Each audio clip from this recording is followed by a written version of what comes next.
نہ تھا کچھ تو خدا تھا، کچھ نہ ہوتا تو خدا ہوتا۔ نہ تھا کچھ تو خدا تھا، کچھ نہ ہوتا تو خدا ہوتا۔ یہ غزل شاید غالب کی سب سے مشہور اور سب سے زیادہ تجزیہ کی جانے والی غزلوں میں ایک ہے۔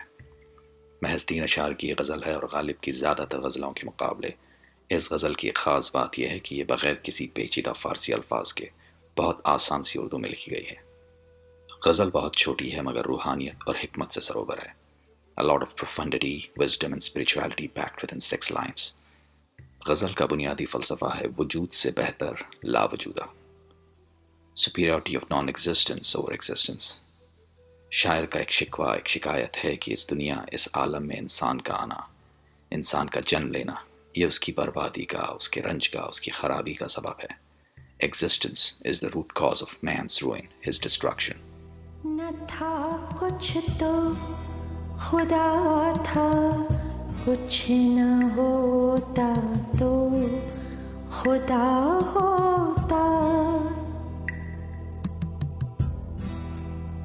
نہ تھا کچھ تو خدا تھا، کچھ نہ ہوتا تو خدا ہوتا۔ ڈبویا مجھے کو ہونے نے، نہ ہوتا میں تو کیا ہوتا۔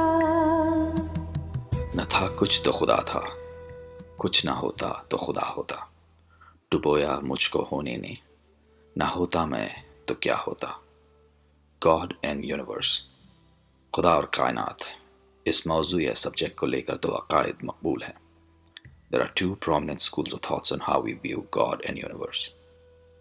پہلا عقیدہ ہے جو مین اسٹریم ریلیجنز اور اسپریچول فلاسفیز جیسے جوڈائزم، اسلام، دویت ویدانت، ان میں تجویز کیا جاتا ہے۔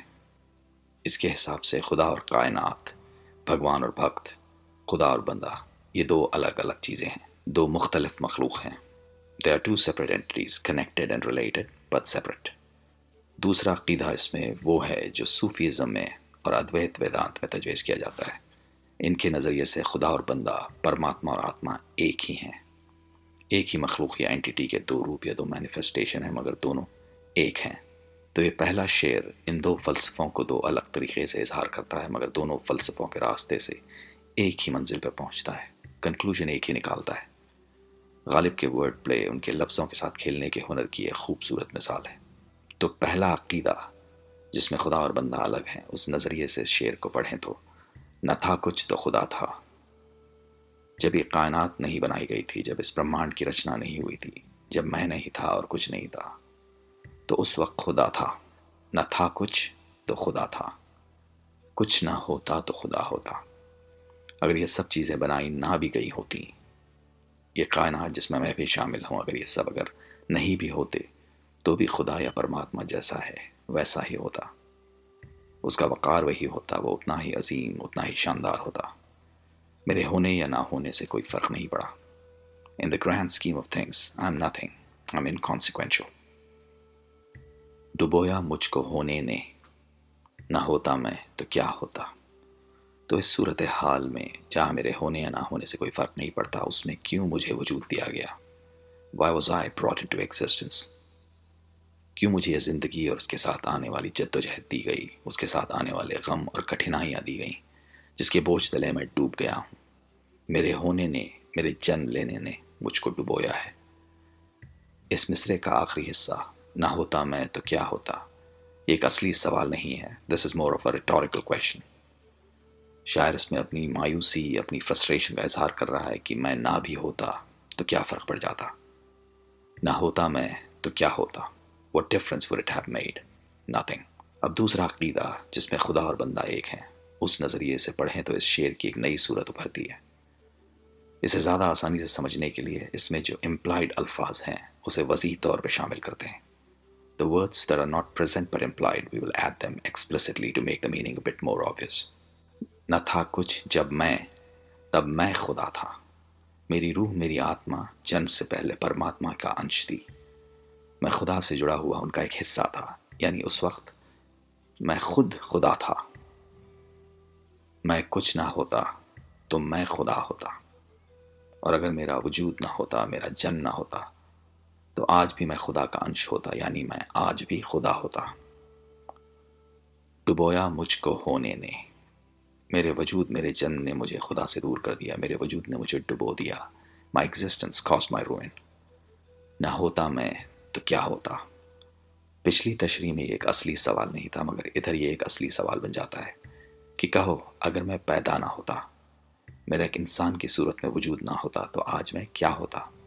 نہ ہوتا میں تو کیا ہوتا. اس کا جواب ہے میں آج خدا ہوتا. ہوا جب ہم سے یوں بے حس تو ہم کیا سر کے کٹنے کا. نہ ہوتا گر جدا تن سے تو زانوں پر دھرا ہوتا. ہوا جب غم سے یوں بے حس تو غم کیا سر کے کٹنے کا. نہ ہوتا گر جدا تن سے تو زانو پہ دھرا ہوتا. بے حس کا مطلب ہے نم، سینس لیس یا سن ہو جانا. زانو یعنی گھٹنے اور جان کے بیچ کا حصہ. علماء یا اسکالرز کے حساب سے یہ شعر شاعر کے سر کٹنے کے بعد کہا جا رہا ہے. شاعری میں یہ طریقہ کافی عام ہے جس میں شاعر مرنے کے بعد اپنی زندگی یا اپنی موت کے حوالے سے شعر کہتا ہے. It's the voice of the poet from beyond the grave. ہوا جب غم سے یوں بے حس تو غم کیا سر کے کٹنے کا. تو شاعر کا سر کٹ چکا ہے، ان کے دھڑ سے جدا ہو کر سر زمین پہ پڑا ہے.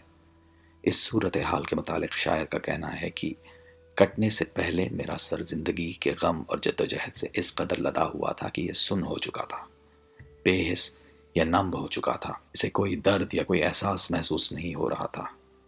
تو ایسا سر کٹ بھی گیا تو اس پہ غم اور افسوس کرنے کی کوئی ضرورت نہیں ہے، کیونکہ نہ ہوتا گر جدا تن سے تو زانو پر دھرا ہوتا. اگر یہ سر نہ بھی کٹا ہوتا تو بھی زندگی غم اور مصیبتوں کے بوجھ سے زانو یا گھٹنوں پہ ہی گرا رہتا. کٹنے سے پہلے بھی یہ سر کسی کام کا نہ رہا تھا.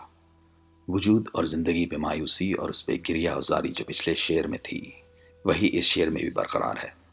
The poet's disillusionment and lamentations on the curse of his existence continue unabated in these verses too. کوئی مدت کے غالب مر گیا پر یاد آتا ہے.